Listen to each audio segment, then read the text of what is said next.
Hi folks, today we are on the Forth Clyde Canal towpath, which is also another part of National Cycle Route 7, as you've heard us mention probably a fair few times before. Unfortunately, this part of it is a bit dilapidated, but I haven't seen a boat using it in many years, which is maybe part of the problem.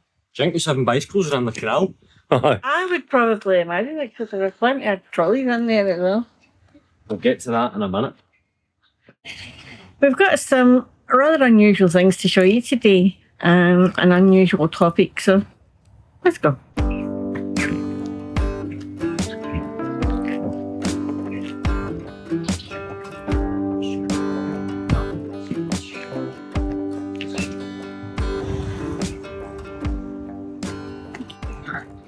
You can see behind me the rather unfortunate state of the pontoon over there, and that is the state of it quite a distance along this canal, which I think is very sad.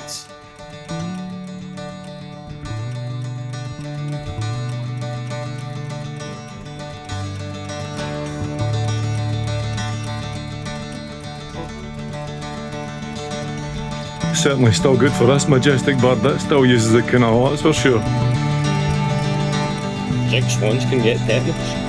Don't know. Probably. Hopefully that one never finds out. But I don't imagine they would.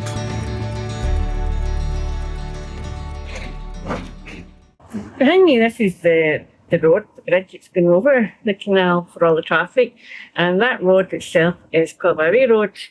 I've noticed that there's some interesting mirrors here, circular. I can't remember if the ones that are out the way are convex or concave. I think concave was in the way, convex is out the way. I don't know anything about mirrors. But anyway, we've not got an idea what they're for. We think they're decorative, but they kind of look like buttons, don't they? In some kind of decoration or a dress or some rock star's trousers or something like that. Let's go and see what they are. Get them off the wall and wear them in your shirt. They're too big. There's colourful lights in here and all.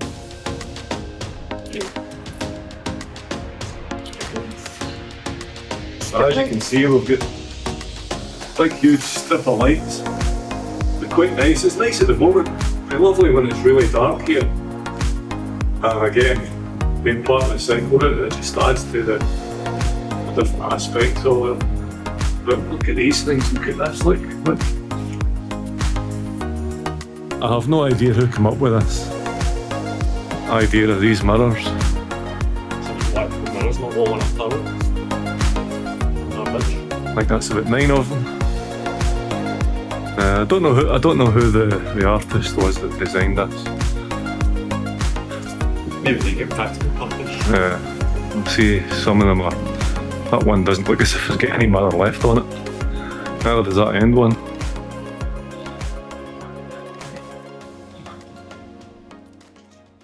This is one of the bridges. I can't remember what the class is as. What's 42A?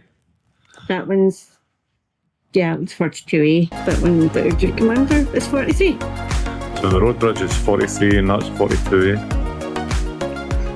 This particular stretch of the Forth Clyde Canal was opened in 1790, and the whole canal crosses central Scotland and provides a route for seagoing vessels between the Firth of Forth and the Forth of Clyde. It's 56 kilometres or 35 miles long, so you probably get hungry en route. And those in search of food, if you're walking or if you're on your bicycle, are in luck, as we'll see a wee bit further along the path.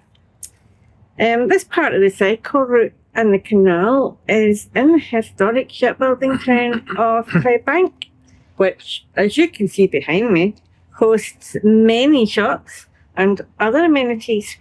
And if you go down that way, you'll even come to the famous River Clyde itself.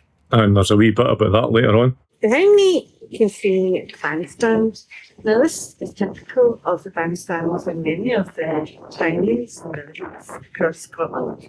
And you would tend to find that on weekends, they would have either a military band or a brass band playing in them, and people would gather around and sit and enjoy an afternoon, especially if it's, with the back of the head. Really good. Many of them were built in the Victorian and Edwardian eras, which was like circa 1860.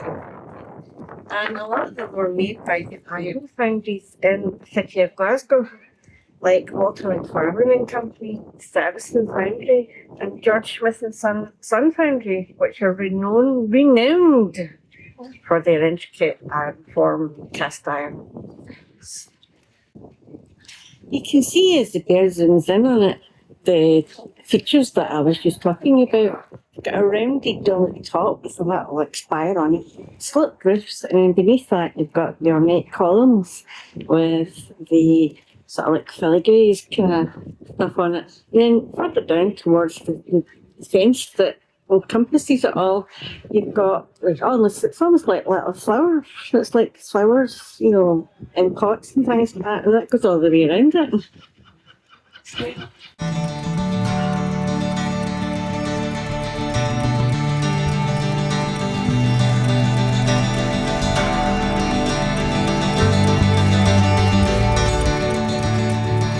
The bear's just taken some video of the swans going through which we think is Swan Bridge, and as you go further that way it will bring you to the Saltings, and then a little bit further on you'll reach Bowling, which is further back. There's a nature reserve along there as well. There is a nature reserve, Well, we think it's that way. I think it's that way.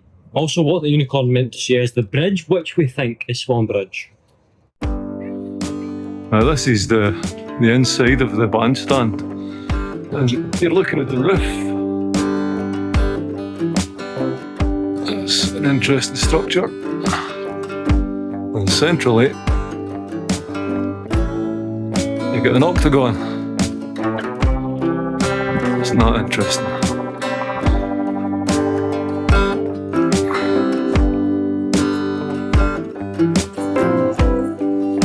And here's a close-up of the design on the posts.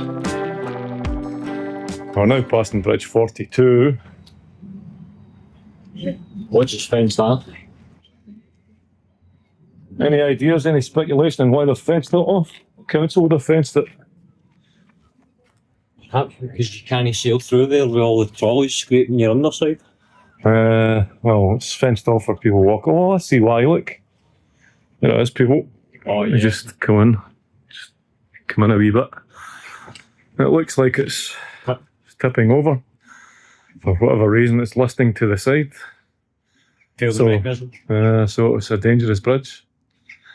I don't imagine this will be getting repaired any time soon, and that's very sad. So now we know the reason for a lack of activity in the Forth and Clyde Canal at this section.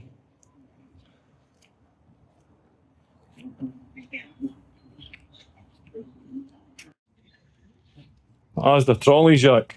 Yeah, I see. There's People- hundreds more of them. People just ditching their trolleys anywhere they want. I would think more along the lines of Ned's putting them in there for fun. It's not very nice. It just spoils things. And nobody likes anything getting spoiled, so why would you go and spoil it for somebody else? Because they're selfish and they want to.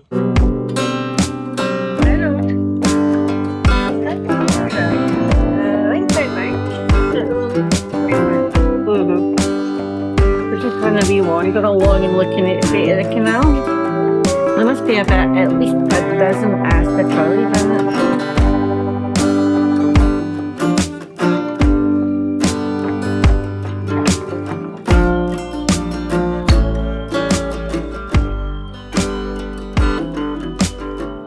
Walking along, we come face to face with McMonagle's, which apparently is the first sail-through fish and chip shop, opened in the 1990s. Oh, there used to be some kind of church here and a big car park for people coming to the shopping centre. It looks like they've taken the church or whatever. Well, I don't know what denomination it was. It doesn't really matter, but they've taken the church down, and it looks like they've started to build houses. So there's more houses, but there's less places to park. I'm wondering why the rest of the car parks were getting a bit busy when we visited, Jack. Right. So this is why they've killed the other car. Well, they've killed this car park that used to be here. Anyway. Now, this restaurant has two sides from which you can order your chippy. One, obviously, as you can see, the canal, and the other on land. There's a window for that too. Regardless, it has its history. Monagles was actually inside of the 100-ton Deborah Rose ship that was built on Clyde and towed from there to here and rebuilt. Originally, at one point, it seems to have been floating, but now sits on concrete and doesn't look much like a ship anymore, though it still retains some features. What you just seen before was the rear. There's the bow. So, obviously, it's a ship. Or what's left of one, with a restaurant in it, which is pretty cool. But anyway, that brings me on to ships in general in Clyde's history. John Brown's in particular was one of the most successful shipbuilding firms in the history of the Clyde shipbuilding industry, lasting from millennia ago to millennia ago. I would say 1900-ish to 1950 is when they were at their peak of success, and I'm sure maritime, whatever you call yourselves, can tell people in the comments about successful ships that were built by John Brown on the Clyde. Yeah, great engineering. Absolutely. That's what made them famous. Well, whatever it is regarding the numbers, we think it's to do with the bridges. This is number 40. There's mirrors in here. Some of them are missing their mirror. And up this side, conduits for lights, presumably like the ones on 42. Yeah, but these don't appear to be working. We don't know whether they've been vandalised or what. Now you can continue on here for miles and miles and miles. Obviously, all the way out to Edinburgh area.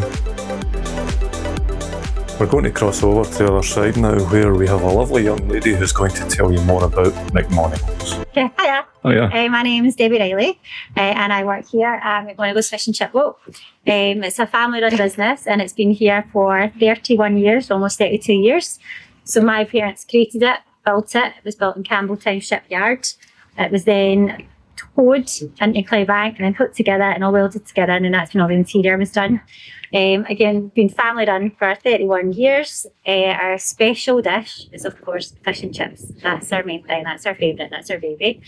After that, we do things like homemade steak pies, toasties, the classic sausage supper.